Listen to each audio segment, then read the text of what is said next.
खंडवा में जंगलों में कटाई और कार्रवाई के मामले में पूर्व विधायक राम दांगोरे के आरोपों पर अब डीएफओ ने जवाब दिया है।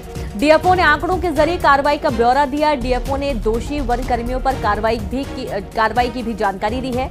और इससे पहले आदिवासी नेता राम दांगोरे ने खंडवा के जंगलों में अवैध कटाई और अतिक्रमण को लेकर पुष्पा फिल्म का जिक्र किया था और डीएफओ को शेखावत करार दिया था।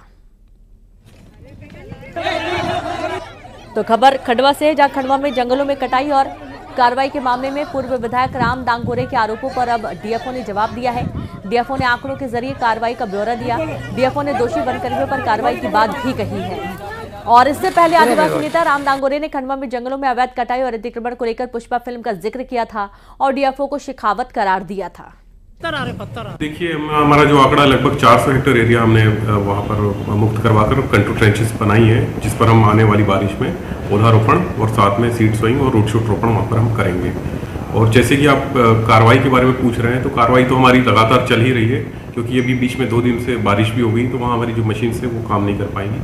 और जैसे अभी 27 तारीख को जो हमारे शासन के जो अमले पर पथराव हुआ था, उनके विरुद्ध भी गिरफ्तारी की कार्रवाइयाँ चल रही। और संवाददाता अमित जायसवाल जुड़ गया। अमित, पूर्व विधायक के आरोपों पर डीएफओ ने जवाब दिया है और यहाँ पर एक फिल्म का जिक्र काफी किया जा रहा है।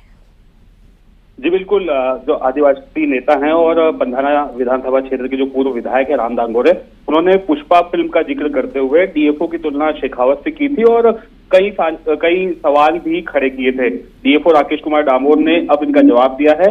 जो लकड़ी यहां से गायब हुई थी, उसको लेकर जो सवाल उठाए गए थे, उनका कहना है कि 1600 घन मीटर लकड़ी जब्त हुई है और डिपो के माध्यम से उसकी नीलामी भी हुई है और जो राशि आई है वो सरकार के खाते में जमा हुई है। 13 वनकर्मी, जिनमें deputy ranger, range officer, beat guard, इनके खिलाफ विभागीय जांच हुई, वसूली की कार्रवाई हुई और 5 लोगों पर निलंबन की गाज भी गिरी है। डीएफओ ने जवाब दिया है कि 2020-21 में अतिक्रमण के उद्देश्य से जो बड़े स्तर पर कटाई हुई थी, उसके खिलाफ लगातार कार्रवाई की गई। जो भी दोषी अधिकारी कर्मचारी रहे, उन पर कार्रवाई की गई है और लकड़ी बेचने के बाद जो राशि का सवाल उठाया गया था, उसका भी जवाब दिया है।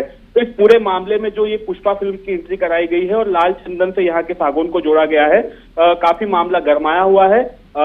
सवालों के जवाब अब डीएफओ ने दिए हैं। आगे देखना है कि किस तरह की इस पूरे मामले में जो है अब चीजें सामने आती हैं। शुक्रिया आपका जानकारी के लिए। और इस तरीके से अब देखना है पूर्व विधायक के आरोपों पर डीएफओ ने जवाब